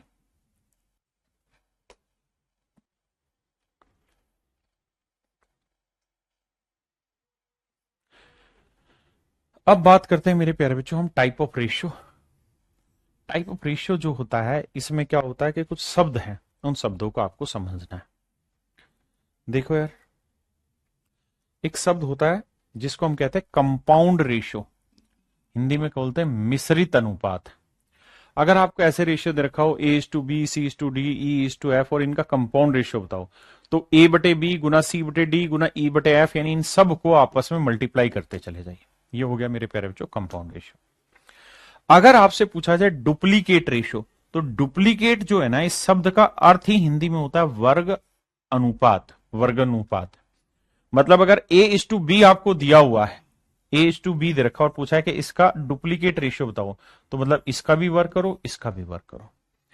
अगर इसके आगे सब लगा दे, सब लगा दे, सब डुप्लीकेट बताओ, तो सब डुप्लीकेट का ना वर्गमूल करो। यानी अगर मान लीजिए कोई दे रखा है A/B दिया हुआ रेशियो, तो इसका सब डुप्लीकेट हो जाएगा वर्गमूल। ट्रिप्लीकेट का मतलब हुआ मेरे प्यारे बच्चों घनानुपात, घनानुपात मतलब क्यूब रेशियो। तो अगर A/B है तो उसका क्यूब करेंगे तो क्यूब रेशियो। अगर सब वर्ड आ जाएगा ट्रिप्लीकेट के पीछे, जैसे आ गया सब ट्रिप्लीकेट, तो मतलब क्यूब रूट करना है, घन मूल अनुपात निकालना है। अगर मेरे बच्चे हम बात करें इनवर्स रेशियो, तो इनवर्स का मतलब उल्टा करके लिखना है। जैसे A/B का इनवर्स रेशियो बताओ, तो 1/A/1/B। तो ये सिंपल सिंपल शब्द हैं जिनका रेलवे जैसे एग्जामों में बहुत इस्तेमाल होता है। अब मेरे बच्चे पहले सवाल पे आते हैं, बताइए। ये कोमा लगे हुए 3, 1 2 3, करिए।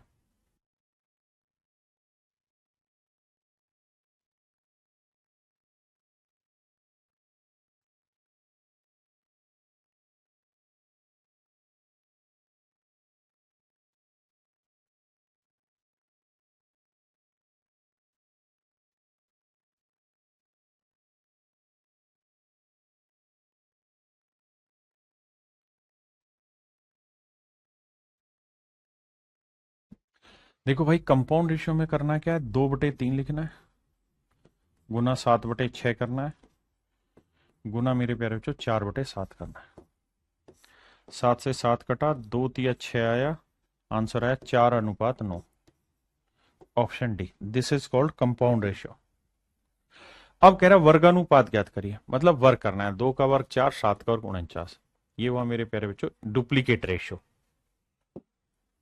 यहां कह रहा है डुप्लीकेट, तो 15 का वर्ग 225, 17 का वर्ग 289। ये हुआ मेरे प्यारे बच्चों डुप्लीकेट रेशियो। सब आ जाएगा तो मतलब क्या हो जाएगा, स्क्वायर रूट हो जाएगा। सब ट्रिप्लीकेट होता तो क्यूब रूट।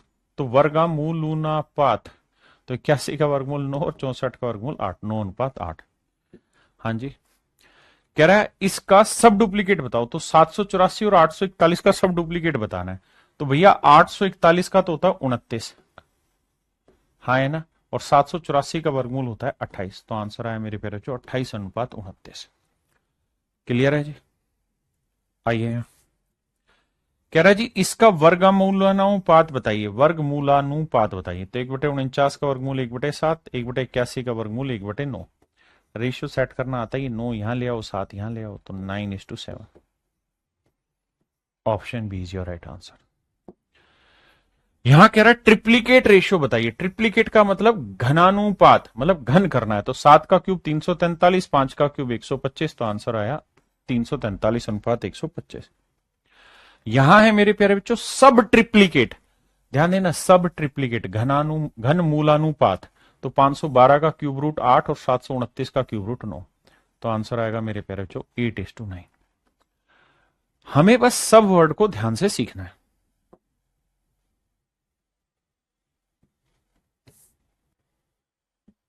देखिए यार, यहां पे आपको क्या करना होगा कि पहले क्यूब रूट देखेंगे, क्योंकि हमें सब ट्रिप्लीकेट है। तो 1728 का क्यूब रूट 12 है, 2197 का क्यूब रूट 21 है। फिर क्या करना है साहब हमें, फिर हमें यह भी देखना है कि भाई यहां 3 अंकों पे 1 2 3 1 2 3, तो क्यूब रूट में एक एक अंक पे लगेगा और हमें इनका रेशियो निकालना है। बिल्कुल ठीक है। या हम इस चीज को सीधा सीधा यहां पे भी उड़ा सकते थे कि सर डेसिमल से डेसिमल, क्योंकि रेशियो ही तो था। तो 1728 का क्यूब रूट हुआ 12 और 2197 का क्यूब रूट हुआ 21 है। 21 हुआ कि 13 हुआ? 13 साहब, माफ करिए, 2197 का क्यूब रूट हुआ मेरे प्यारे बच्चों 13। अब कुछ कट रहा है? नहीं, कुछ नहीं कट रहा, तो 12:13 मेरा आंसर आ गया। आप कहें सर ए भी तो हो सकता है, नहीं, क्योंकि रेशियो जो होता है वो सिंपलेस्ट फॉर्म होती है। रेशियो जो होता है मेरे प्यारे बच्चों वो क्या होती है? सिंपलेस्ट फॉर्म होती है। तो whenever we have to write, we have to make sure कि हम उसे सिंपलेस्ट फॉर्म में बांटे। देखिए अब यहां ये कह रहा है 2:7 का इनवर्स रेशियो बताइए। तो मतलब ये 1/2 लिखना है, ये 1/7 लिखना है। ध्यान दोगे तो 7 पलट के यहां आ जाएगा, 2 पलट के यहां आ जाएगा, यानी 7:2। उल्टी कहानी, हाँ है ना। अब मेरे प्यारे बच्चों हम आ रहे हैं टाइप 7 में। टाइप 7 में जो क्वेश्चन है वहां डायरेक्ट और इनवर्स प्रोपोर्शनल है।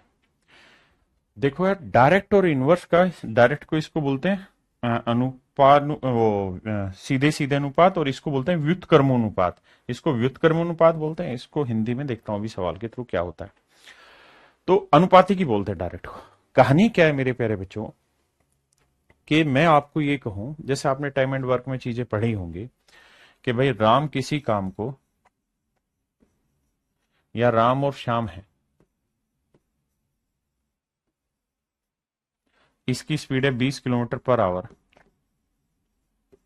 और इसकी स्पीड है 30 किलोमीटर पर आवर। आप पढ़ेंगे आगे जब टाइम एंड डिस्टेंस देखेंगे तब जानेंगे इस बात को और अच्छे से, कि अगर इनकी स्पीड 20 और 30 है और मैं कहूं किसी सर्टेन डिस्टेंस को चलने में इनके टाइम का रेशियो क्या होगा, तो आप ये कहेंगे कि सर हमको एक ऐसी डिस्टेंस मान लेते हैं जो इससे भी भाग चली जाए, इससे भी, तो 60 किलोमीटर मान लेते हैं डिस्टेंस। तो सर अगर 20 किलोमीटर पर आवर की स्पीड से 60 किलोमीटर जाएगा 3 घंटे लेगा, और 30 की स्पीड से 60 जाएगा तो 2 घंटे लेगा। तो मेरे प्यारे बच्चों हम कह रहे हैं कि इनकी स्पीड का जो रेशियो है वो है मेरे प्यारे बच्चों 2:3। काटोगे तो 2:3 आया। जबकि इनके टाइम का जो रेशियो है वो क्या है मेरे प्यारे बच्चों? 3:2। अगर स्पीड का रेशियो 2:3 है तो टाइम का रेशियो मेरे प्यारे बच्चों 3:2 होगा। यानी जो रेशियो स्पीड का होता है उससे एग्जैक्ट उल्टा रेशियो टाइम का होता है। हम इस बात को ऐसे कहते हैं कि भाई स्पीड का जो रेशियो होता है ना वो इनवर्सली प्रोपोर्शनल होता है किसके? टाइम का। ये जो है ये साइन दिखाता है प्रोपोर्शन का, प्रोपोर्शन का, प्रोपोर्शन का। तो इसका मतलब ये है कि जो स्पीड का रेशियो होगा उसका उल्टा टाइम का रेशियो होगा, या टाइम का जो रेशियो होगा उसका वो इनवर्स होगा किसके? स्पीड के रेशियो। दोनों मतलब एक ही है। आप कहेंगे कि सर बात समझ में आई। तो डायरेक्ट प्रोपोर्शन क्या है? ये कहलाता है मेरे प्यारे बच्चों, बटे में आ गया तो इनवर्स प्रोपोर्शन। जैसे मैं आपको कहूं कि राम और श्याम, राम और श्याम, मेरे प्यारे बच्चों राम और श्याम टाइम जो ले रहे हैं किसी काम को करने में, टाइम ले रहे हैं मान लीजिए 2, या इनकी मजदूरी है 5:6 में, या टाइम ले रहे हैं 5 घंटे और 6 घंटे। ये दिन में 5 घंटे काम करता है, ये दिन में 6 घंटे काम करता है। और मैं कह रहा हूं कि भैया दोनों की वेजेस सेम है, दोनों की वेजेस सेम है, दोनों की वेजेस सेम है। भाई ये भी पर घंटे एक फिक्स अमाउंट लेता होगा, ये भी पर घंटे एक फिक्स अमाउंट लेता होगा। लेट से 10 रुपए पर घंटे ये दिहाड़ी लेता होगा, लेट से 10 रुपए पर घंटे ये दिहाड़ी लेता होगा। तो भैया राम और शाम की कुल मिला के एक दिन की कमाई कितनी? तो 5 घंटे 10 के हिसाब से 50, 6 घंटे 10 के हिसाब से 60, तो 60 और 50 110 रुपए, यानी 110 रुपए पर डे इनकी टोटल कमाई हो गई, क्योंकि एक घंटे, एक दिन में 5 घंटे, एक दिन में 6 घंटे। अब मेरा कहना यह है मेरे प्यारे बच्चों कि अगर इनकी वेजेस बढ़ा दी जाए, इनकी वेजेस बढ़ा दी जाए और इनकी वेजेस 10% इंक्रीज कर दी जाए, 10% इंक्रीज कर दी जाए, तो आप कहेंगे कि सर 10% इंक्रीज करोगे तो अब 10 की जगह 10 का 10% एक बढ़ा के 11 रुपए पर आवर हो जाएगी, और शाम की वेजेस भी 11 रुपए पर आवर हो जाएगी। जरूर नहीं कि 10 ही हो, अलग अलग भी हो सकती है। मैं तो एग्जाम्पल के तौर पे समझा रहा हूं। जैसे मान लीजिए ये है 20 रुपए पर, समझ रहे हैं ना बात को, कुछ भी हो सकती है। तो आप देखेंगे कि 5 घंटे में 11 के हिसाब से 55, 6 घंटे में 11 के हिसाब से 66, तो 55 और 66 को जोड़ोगे तो आएगा 6 5 11, 6 5 11 और 1 12, 121 रुपए पर डे की कमाई हो गई। तो मेरे प्यारे बच्चों ये है अब इनकी फाइनल रिवेन्यू। रिवेन्यू तो आपने एक चीज नोटिस की होगी कि रेवेन्यू भी जो बढ़ गया ना, 110 से 121 हो गया, तो कितना इंक्रीज? 11, और 110 पे 11 बढ़ना मतलब 10% इंक्रीज हुआ। यानी मैं ये कह सकता हूं कि जिस अकॉर्डिंग पर आवर वेजेज बढ़ रहा है, प्रति घंटे वेजेज बढ़ रहा है, उसी अकॉर्डिंग इनकी रेवेन्यू भी बढ़ जा रही है। अगर वेजेज 10% बढ़ रहा है तो इनकी ओवरऑल रेवेन्यू भी 10% बढ़ रही है, तो इसको हम कहते हैं डायरेक्ट प्रपोर्शन। डायरेक्ट प्रपोर्शन, देखिए प्रपोर्शन तो है ही कि अगर वेजेज मान लो 10% बढ़ी, यानी 10 से 11 हुई, तो रेवेन्यू भी 10 से 11 हो जाएगी। तो ये तो प्रपोर्शन का साइन होता है जब भी हम डायरेक्ट या इनवर्स रेशियो में इसे शो करते हैं। बहुत बच्चों को दिक्कत होगी, लेकिन समझोगे धीरे धीरे पल्ले पड़ेगा। यानी यहां पे वेजेज और रेवेन्यू दोनों सेम रेशियो में बढ़ रही है। यानी अगर वेजेज ए से बी के अनुपात में बढ़ी है, तो विश्वास मानिए रेवेन्यू भी ए से बी के अनुपात में ही बढ़ी होगी। हाँ है ना? तो हम इसे कहते हैं डायरेक्ट प्रपोर्शन। लेकिन अगर ऐसा हो कि वेजेज ए अनुपात बी में बढ़ाओ लेकिन रेवेन्यू बढ़ाओ बी अनुपात ए में, तो मेरे प्यारे बच्चों हम इसे कहते हैं इनवर्स प्रपोर्शन। क्या कहते हैं मेरे प्यारे बच्चों? Inverse proportion. तो आज हम इन्हीं चीजों पे अब चर्चा करने जा रहे हैं। ये कहलाता है मेरे बच्चे इनवर्स प्रपोर्शन, ये कहला देगा डायरेक्ट प्रपोर्शन। वैसे आप कहें कि सर अगर हम इस साइन को इक्वल बनाना चाहते हैं, कि टाइम इक्वल टू हम लिखना चाहते हैं 1/स्पीड, तो ये कहलाता है। टाइम का फॉर्मूला 1/स्पीड नहीं होता। तो सर अगर आप ध्यान देंगे ना, तो आपको ये बात एहसास होगी कि ये जो इनवर्स रेशियो हुआ है ना, टाइम स्पीड का रेशियो इनवर्स टाइम से, ये केवल तभी हुआ है जब दोनों ने सेम डिस्टेंस चली हो, यानी एक कांस्टेंट डिस्टेंस चली हो दोनों ने। कांस्टेंट या फिक्स डिस्टेंस दोनों ने चली हो, तभी ऐसा है। अगर इसने चली हो 40 किलोमीटर और इसने चली हो 60 किलोमीटर, तो बेटा ये ले लेगा 2 घंटे और ये ले लेगा 2 घंटे, टाइम का रेशियो 1:1 आ जाएगा। यानी जब डिस्टेंस फिक्स हो, कांस्टेंट हो, केवल उसी केस में इनका रेशियो रिवर्स होता है। तो जब भी ये डायरेक्ट या इनवर्स प्रोपोर्शन के साइन दे और आपको इक्वल कुछ करना हो, इक्वल का साइन लगाना हो, तो यहां कोई अपनी तरफ से कोई कांस्टेंट वैल्यू ऐड कर लेना। अब किस जगह पे कौन सी कांस्टेंट वैल्यू ऐड होगी, ये धीरे धीरे अगले चैप्टरों में आप सीखोगे। अगर टाइम स्पीड का फंडा है तो हर हाल में कांस्टेंट वैल्यू डिस्टेंस होगी, यानी डिस्टेंस यहां कांस्टेंट होगी। बाकी अलग अलग जगह पे अलग अलग चीजें कांस्टेंट होगी। तो जब भी अगर इनको इक्वल के साइन में डालना है, जैसे टाइम इक्वल टू रखना है, तो यहाँ कोई कांस्टेंट वैल्यू रखेंगे अपॉन स्पीड। ये कांस्टेंट कुछ भी हो सकता है, ठीक है। टाइम स्पीड का कहानी है तो ये हर हाल में डिस्टेंस ही होगा, क्योंकि जब डिस्टेंस सेम होगी तभी डिस्टेंस अपॉन स्पीड टाइम कहलाता है। क्लियर है? अब मैं कुछ सवाल लेता हूं, धीरे धीरे बात समझाऊंगा। आइए, सवाल में कह रहा है, इंग्लिश में पढ़ना फिर हिंदी में पढ़ेंगे। A is inversely proportional to the cube of B. कहता है जो ए है वो इनवर्सली प्रोपोर्शनल है किसके? क्यूब ऑफ बी के। ए बी के घन का व्युत्क्रमानुपाती है, ठीक है। अगर मेरे बच्चे मुझे इनको इक्वल का साइन देना है,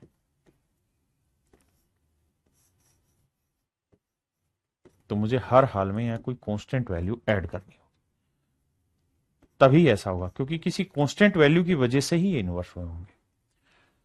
अब सवाल में कह रहा है अगर ए की वैल्यू 3 लेते हैं तो बी की वैल्यू 2 होती है, तो 2 का क्यूब 8 इंटू के। बड़े ध्यान से मेरी बात सुनिए, कह रहा है यदि ए की वैल्यू 3 लेते हैं तब बी 2 होता है। If A is 3 then B is 2। अगर ए की वैल्यू 3 लेते हैं तो बी की वैल्यू 2 होती है।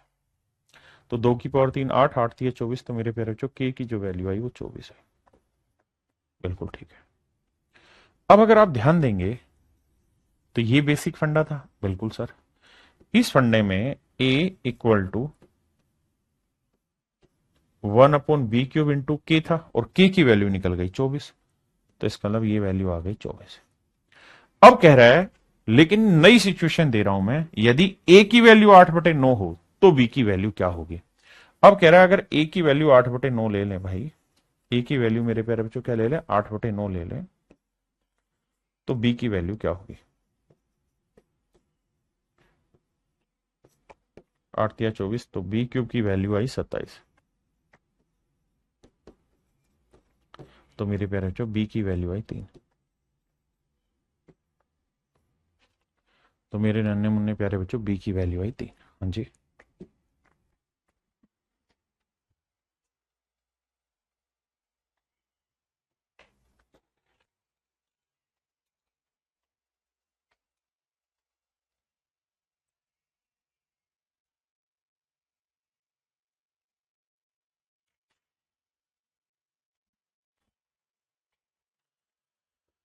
आइए मेरे बच्चे, सवाल में कह रहा है x varies directly as root Y. कहता है x जो है वो डायरेक्टली प्रोपोर्शनल है रूट वाई के। मतलब x को जब मैं इक्वल का साइन दूंगा ना रूट वाई के, तो यहां मुझे कोई कांस्टेंट वैल्यू मल्टीप्लाई करनी होगी। अब पहली कंडीशन में कह रहा है जब y की वैल्यू 20.5 है, 20.25 है, तो x की वैल्यू 18 है। कहता है x की वैल्यू 18 होगी और y की वैल्यू होगी 20.25। अब मेरे प्यारे बच्चों ये 18 इक्वल टू के 20.25 का मेरे प्यारे बच्चों स्क्वायर रूट क्या होगा। तो साहब आप कहेंगे कि ये होगा 4 5 45 का वर्ग होगा। तो एक डेसिमल 4.5 आएगा, डेसिमल हटाएंगे तो बटे 10 आएगा, 5 नी 45 आएगा, 5 दूनी 10 आएगा, 9 दूनी 18 आएगा, 2 दूनी 4। यानी मेरे बाबू के की जो वैल्यू आ गई वो आ गई 4। के की वैल्यू कितनी भाई 4, पक्का। अब इस वाले फंडे में मैं के की वैल्यू रखना चाह रहा हूं, इस वाले फंडे में मैं के की वैल्यू रखना चाह रहा हूं। तो x इक्वल टू के की वैल्यू आ गई 4 इंटू रूट वाई। एक्स की वैल्यू 7.2।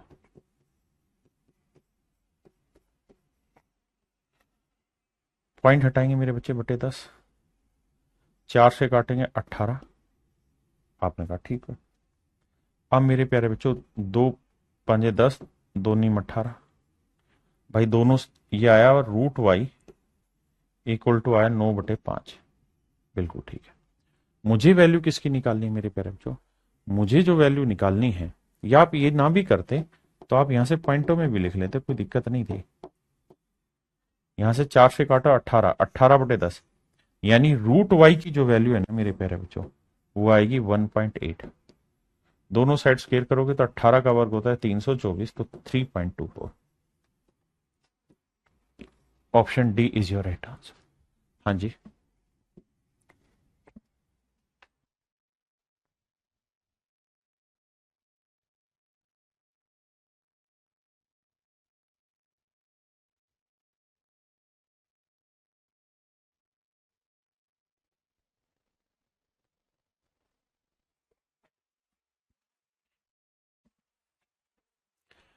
देखो मेरे भाई, सवाल में कह रहा है कि ए जो है वो बी के डायरेक्टली है लेकिन सी के इनवर्स है।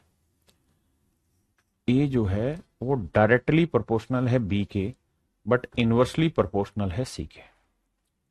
कह रहा है ए बी के तो डायरेक्ट है बट सी के इनवर्स है। यहां तक की मेरी बात आई समझ में? बहुत बढ़िया। अब अगर मैं इसे इक्वल का साइन देता हूं तो यह आएगा ए इक्वल टू कोई constant value into B by सी।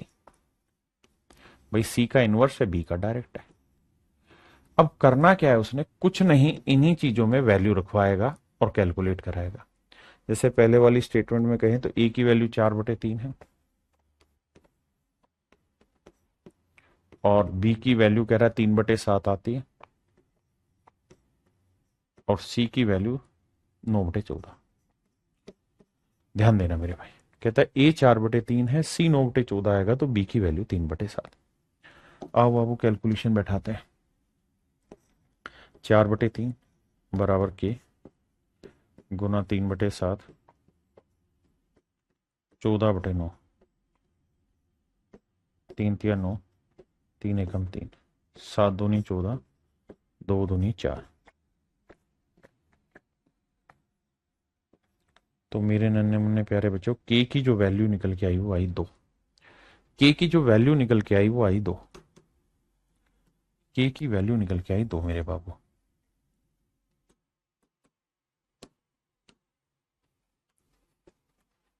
के की वैल्यू निकल के आई 2। अब ये वैल्यू यहां रखनी होगी हमें।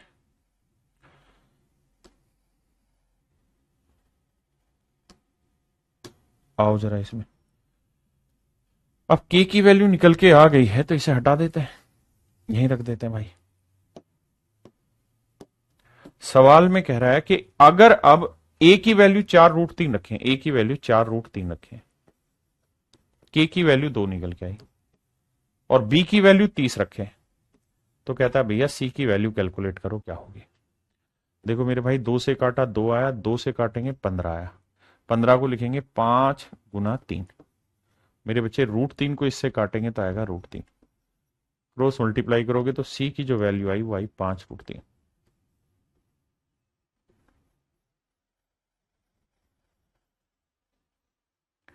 तो मेरे प्यारे बच्चों, सी की जो वैल्यू है वो 5√3 है।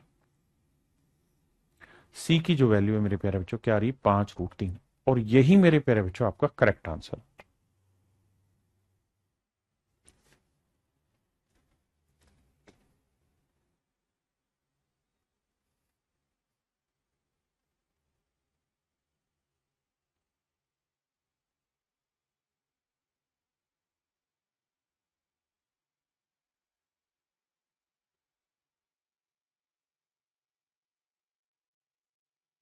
आइए मेरे भाई, सवाल में कह रहा है P varies inversely as the square of Q। कहता P जो हो है वो इनवर्सली प्रोपोर्शनल है लेकिन Q का नहीं, Q के स्क्वायर का। ऐसा मैं नहीं, सवाल कह रहा है। अब भैया इक्वेट करेंगे P इक्वल टू कोई कांस्टेंट वैल्यू इंटू 1/Q²। अब Q की वैल्यू है मेरे प्यारे बच्चों 4.5, P की 1.2। कहता P की वैल्यू 1.2 आती है जब हम Q की वैल्यू 4.5 लेते हैं, 1/4.5 का स्क्वायर। तो आप कहेंगे साहब K की जो वैल्यू डायरेक्ट आएगी 1.2 इंटू 4.5 का स्क्वायर। देखो मेरे बच्चे, अब ध्यान से, K की वैल्यू यही रहने देते हैं। हाँ जी, अब आगे की कहानी सेट करते हैं, इतने में ही सोल्व हो जाएगा सवाल। अब देखिए मेरे बच्चे, अब हमें पता है कि भैया P इक्वल टू है K और इक्वल टू है 1/Q²। बिल्कुल ठीक है। अब अगली लाइन में कह रहा है जब P की वैल्यू 0.3 रखोगे, P की वैल्यू 0.3 रखोगे तो कहता है Q का क्या मान होगा। तो K की वैल्यू क्या है मेरे बच्चे, ये वाली 1.2 और 4.5 का स्क्वायर।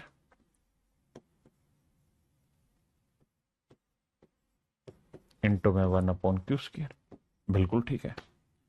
अब मेरे बच्चे एक बात बताओ, Q² को ऊपर लेके जाऊंगा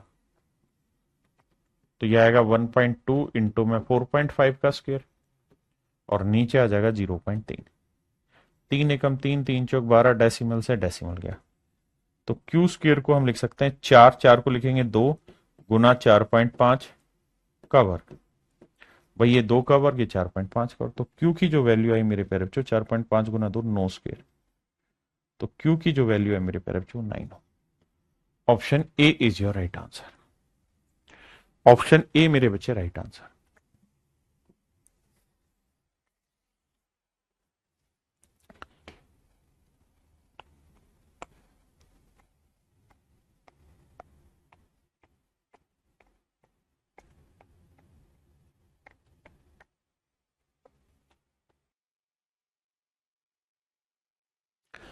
देखिए मेरे बच्चे, सवाल में कह रहा है, कहता है R varies directly as S. जो आर है वो एस के डायरेक्टली और टी के इनवर्सली। आर जो है वो एस के तो डायरेक्टली है और टी के मेरे प्यारे बच्चों इनवर्सली प्रोपोर्शनल है। तो यार देखो, आर इक्वल टू के इंटू एस बाई टी। अब कह रहा है अगर आर की वैल्यू 2/3 लोगे तो इक्वल टू के, तो एस की वैल्यू आएगी 4/21 और टी की वैल्यू है 5/7। तो पलट के लिखूंगा तो मेरे बच्चे 7/5। आओ मेरे भाई, 3 से काटेंगे 7, 7 से 7 गया, 2 से काटेंगे 2 आया। तो मेरे नन्हे मुन्ने शेरों, के की जो वैल्यू आई वो आई 5/2। आपने कहा बिल्कुल ठीक है। अगर के की वैल्यू 5/2 है तो अब आगे की चर्चा।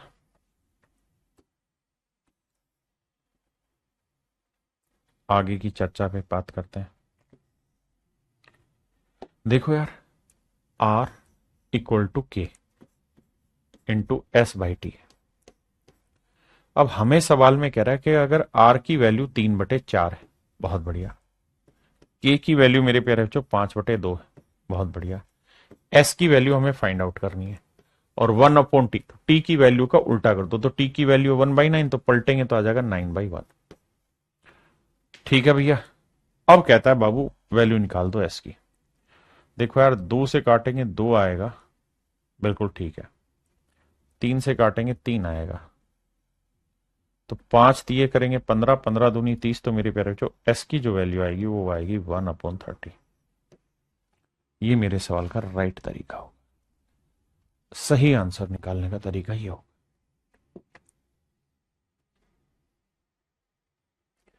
मेरे प्यारे बच्चों ये आप खुद से कर लेंगे। ये वाला सवाल मेरे प्यारे बच्चों आप खुद से करना, इसे मैं कराता। पहले तरीके से पढ़िए, फिर आगे आते हैं।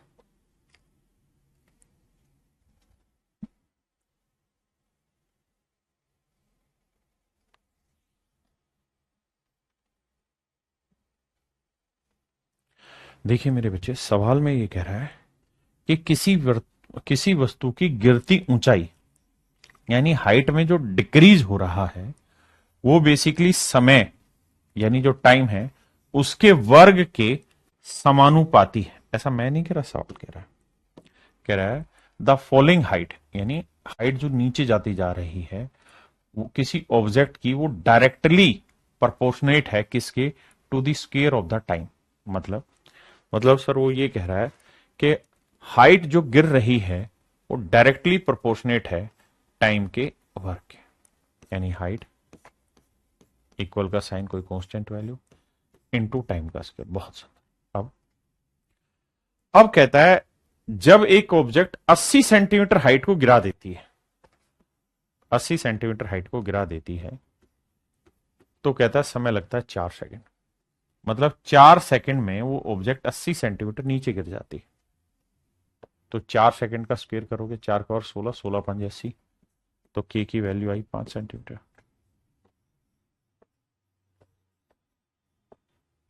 के की वैल्यू आई मेरे प्यारे बच्चों 5 सेंटीमीटर। हाँ जी,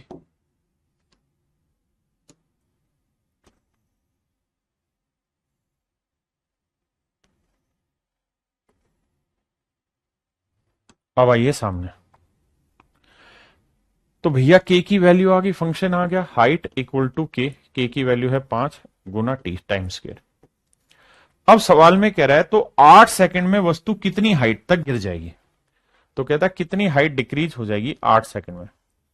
तो भैया 8 का वर्क करोगे 64, 64 पांजे कितना होता है, 5 चौक 20, 3 5 30, 320। यानी इसकी जो हाइट है मेरे प्यारे बच्चों वो 320 सेंटीमीटर नीचे गिर जाएगी। हाइट जो है वो मेरे प्यारे बच्चों 320 सेंटीमीटर नीचे गिर जाएगी।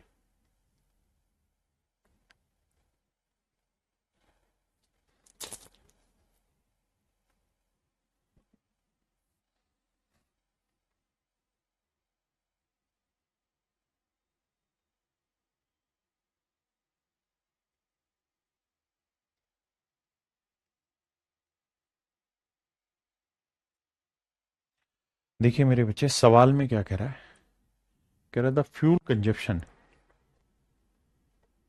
Of a vehicle is directly proportional, ना directly sorry inversely with its weight. कहता फ्यूल की जो कंजप्शन है वो इनवर्सली प्रोपोर्शनल है इसके वेट के। अगर हम इक्वेट करें तो कोई कांस्टेंट वैल्यू होगी जिसके कारण ऐसा हो रहा होगा। और सवाल में कह रहा है एक कार दैट वेट 3800 पाउंड। कहता है एक कार है जिसका वजन 3800 पाउंड है। कार का वजन है मेरे प्यारे बच्चों 3800 पाउंड, सॉरी माफ करिएगा, कार का वजन है 3800 पाउंड। तो कहता है कि जो हाईवे पे जो इसकी माइलेज पर है, पर पाउंड जो है या जो भी है वो 25 मिलीग्राम हो जाती है। सवाल में कह रहा है कि अगर गाड़ी का वजन 3800 पाउंड होता है तो उसकी जो खपत है वो 25 एमपीजी हो जाती है। तो मेरे भाई यहां से अगर हम कैलकुलेट करें तो के की वैल्यू आएगी 25 गुना 3800। बहुत बढ़िया जी। अब अगली लाइन में कह रहा है एक ऐसी कार का ईंधन खपत ज्ञात करनी क्या होगी जिसका वजन इतना हो। तो भैया कंजप्शन निकालनी है, के की वैल्यू आपको दर की 25 गुना 3800 गुना में 1 बटे वेट, और वेट दे रखा है मेरे प्यारे बच्चों 4750। आ जाओ जी, अब करते हैं कार्रवाई। जीरो से तो जीरो निपटाओ, 25 से निपटाओगे 25 दूनी 50, 25 आठे 200, 16 400 19, यह आया 19। 19 से काटोगे तो 19 दूनी 38 20, यानी इसकी फ्यूल कंजप्शन जो है वो 20 मिलीग्राम एमपीजी जो भी यूनिट होगी उसमें रहेगी। तो फ्यूल कंजप्शन अब जब 4750 पाउंड वेट लोगे तो 20 एमपीजी उसकी फ्यूल की कंजप्शन हो जाएगी। चलिए मेरे प्यारे बच्चों,